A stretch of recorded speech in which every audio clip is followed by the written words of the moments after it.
Hi everybody! In today's video I want to talk about what it was like getting through the night with a newborn baby and a toddler by yourself as a single mother by choice with no partner and no family or anyone to help.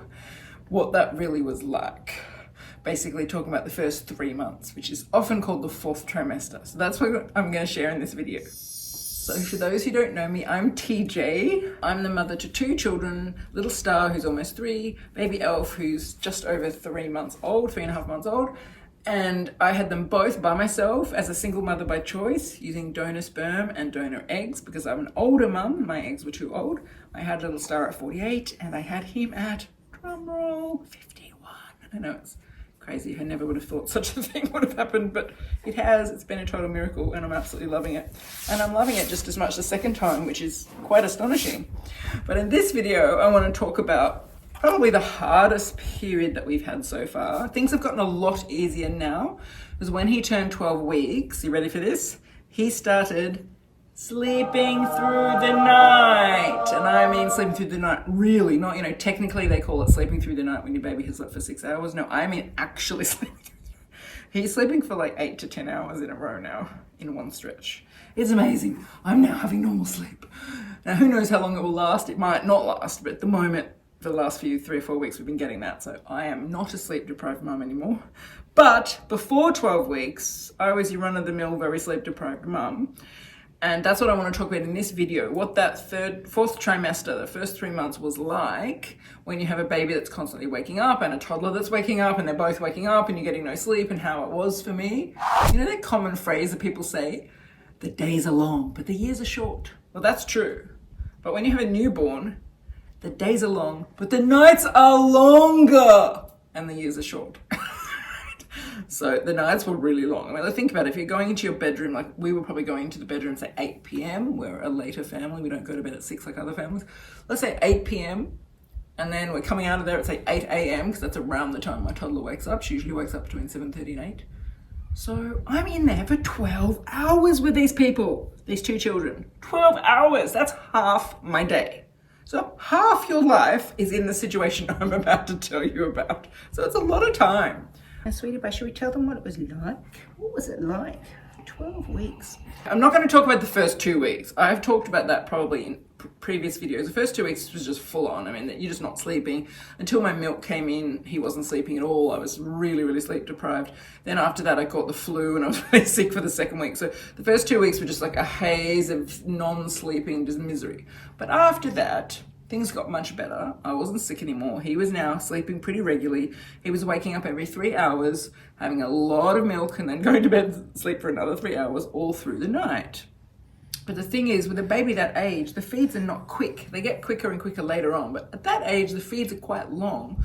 So from the time he would wake up to the time he would go back to sleep was about an hour. So that would involve feeding on one side and then sitting him upright for a while to let him digest, and then feeding on the other side, because I do something called the Thompson method of breastfeeding. I've talked about that in my long video I made about breastfeeding, which really helps them to not get any reflux, and he never ever throws up or has reflux or anything because of this method. Go back and watch my video about breastfeeding. I'll put a link up where I share everything that I learned and the things that helped. But I've been doing the same things with him. So I would feed him on one side, sit him up for about 10 minutes so he would digest and not get reflux. Then I would change his nappy, and then I would feed on the other side. Because the thing is, at that point, this has also changed now. This is why life is much easier now. But at that point, he was peeing so much because he didn't do many number 2s.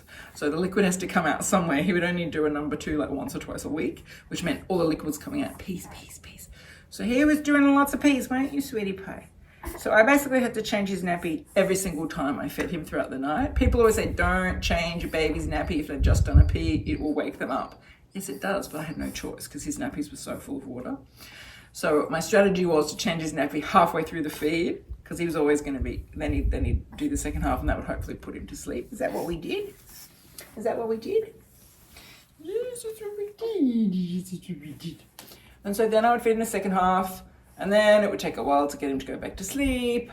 I will talk in another video about the strategies I've used to help my baby sleep, because they both fall asleep really quickly because of the strategies I've used, but I won't talk about that here. So then he'd go back to sleep. So that would take about an hour. So this was happening every 3 hours. So let's say he went to sleep at 8, slept for a while. Mine slept for 1 sleep cycle, 45 minutes, or 2 sleep cycles, an hour and a half. Then he'd be up at like 9:30, feed him till 10. Then he might sleep for, say, 3 hours. 11, 12, 1, then 1 till 2 I'd be feeding him, then he'd sleep 3 hours, 2, 3, 4, 5. Then I'd feed him for an hour until 6, and then he'd sleep again, and my toddler would wake up at 8.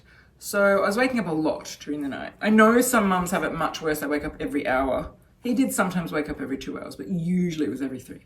I know some mums wake up every hour, so I had it pretty easy. But the thing is, when you have a second child in the room, it's a whole different story, because what would happen was my daughter pretty much sleeps through the night normally. Well, before the baby came, after I stopped breastfeeding her when I was 6 months pregnant. So for the last 3 months of my pregnancy, when she wasn't having any milk, she never woke up ever, because she used to only wake up once during the night for milk.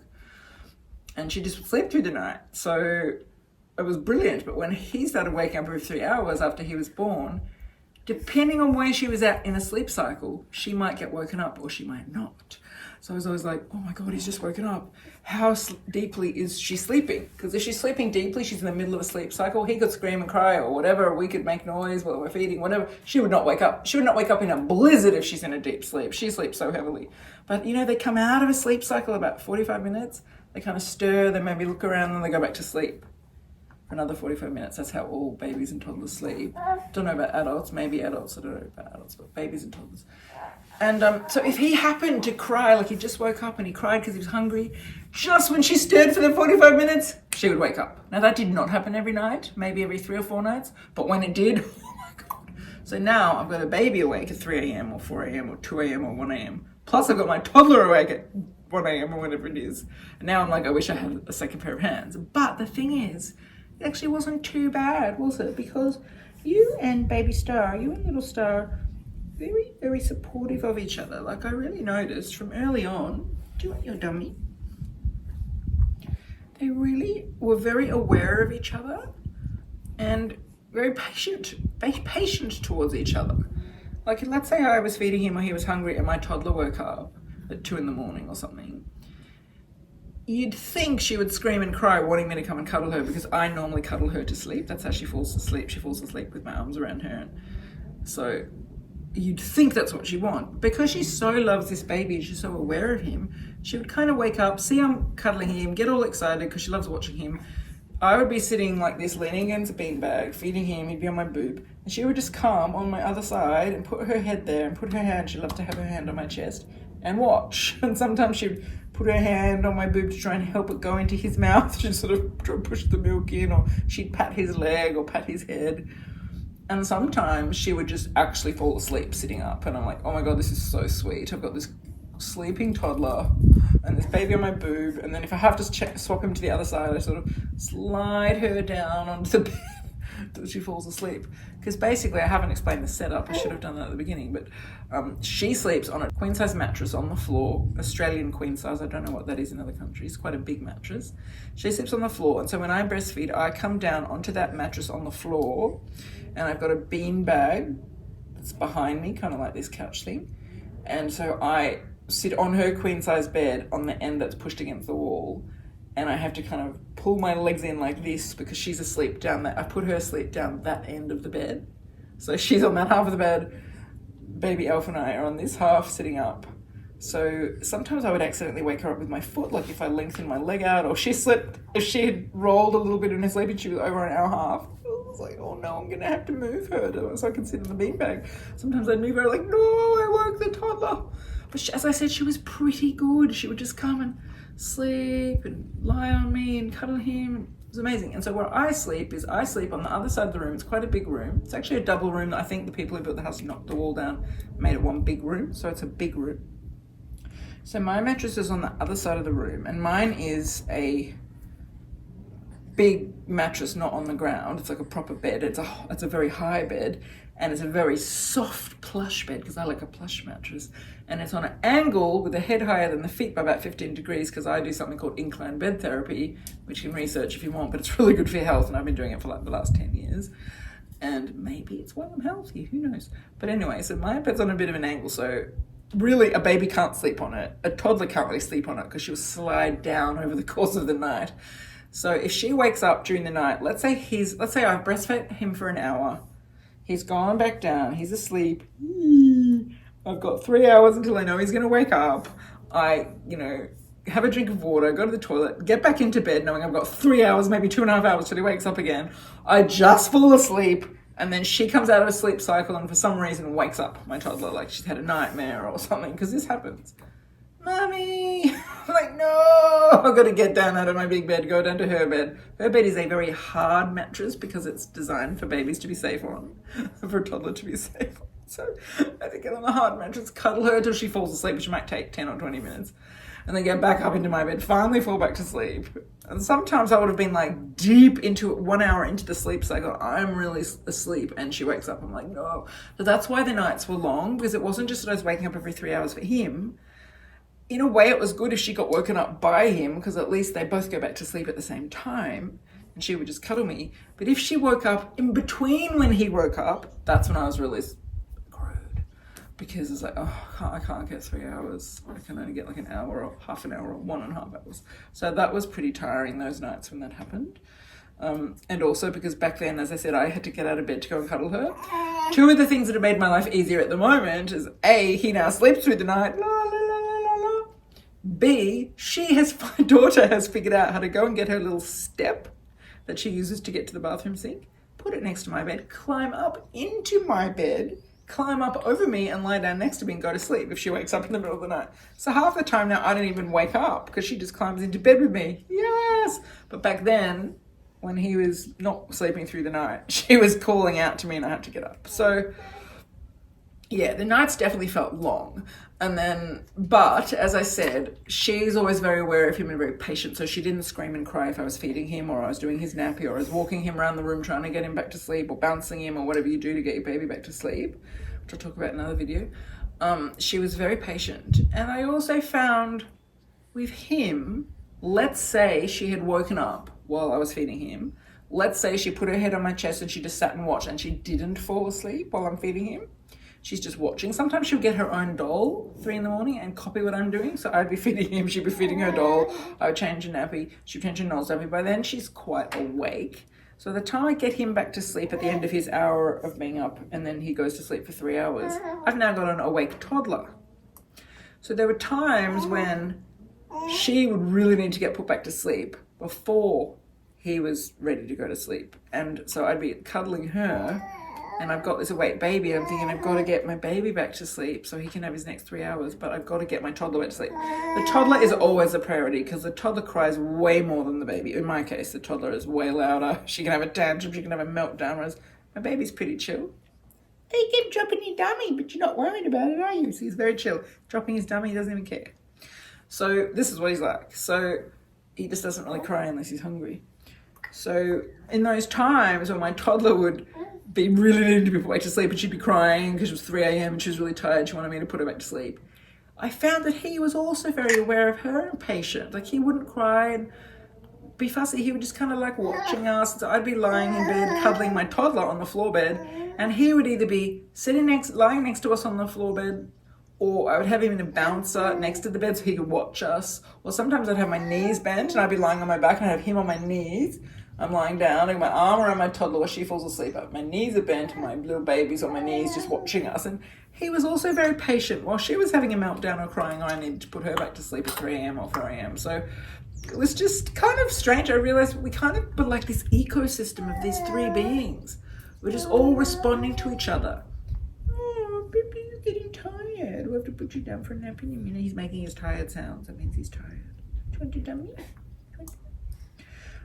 You're tired. You're tired. Oh, I need to go put you down and finish the video.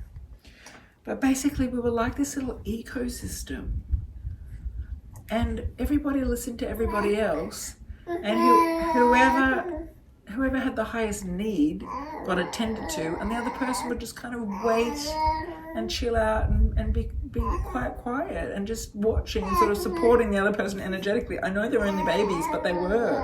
It was quite beautiful to watch. Okay, he's falling asleep. Can you hear his little sleepy sounds? You've got to learn your baby sounds. He's making sleepy sounds now, so I'm going to go put him down in his bassinet and come back and finish the last bit of the video. Okay, I'm back. He's asleep. I will say one funny thing that was really sweet about this period, when I was waking up every 3 hours during the night and having to deal with feeding him and hoping I wouldn't wake the toddler asleep in the bed and hoping his crying wouldn't coincide with her waking up out of a sleep cycle and all of that, was that in that 12-week period, the Paris Olympics happened. And in Australia, because we're in a completely different time zone, all the finals and semi-finals and the very big races happen between 3 and 5 a.m. Australian time. So what would happen was, in those 2 weeks, it was actually really fun and quite beautiful, and I decided to make it a gift for myself. I had this my little iPad by the floor bed on the floor, and let's say my baby woke up after 3 hours and it was 3:45 a.m. or 4:40 or 4:20 or something in the morning. Instead of going, oh, it's 3 a.m. I have to feed my baby, I'd be like, oh, let's see if there's a race on. So I'd put him on my boob, I'd have my iPad on really, really quiet or earplugs in, and it's a final of the 400 meter swimming, or it's a final of the running, sprinting or something. And one of my best friends who loves watching the swimming, she was always setting her alarm to wake up for the swimming, and my baby was waking me up for the swimming. And so she'd always text me and go, are you watching it? It's the 200 meter final. The Aussie's going to win. Are you watching it? She's a favourite. The Aussie's a favourite. And I'd be like, yes, I'm watching it. Thank goodness he woke up 20 minutes ago. Because, the fitting whole thing takes an hour. And there were a couple of nights where there were some very big races on, and I was really hoping I'd get to see them. But I didn't know, because there was no way I was going to set my alarm. Like, if my baby's asleep, I'm asleep. I'm lucky I can fall back to sleep as soon as he's asleep. I am very lucky. I know a lot of women, when their baby wakes up, they then can't get back to sleep. I am one of the lucky ones who, when I put my baby in the bassinet, I'm like this. Right? But there was a few times, and there was some big races I really wanted to see, or the gymnastics with Simone Biles, or there's something big happening.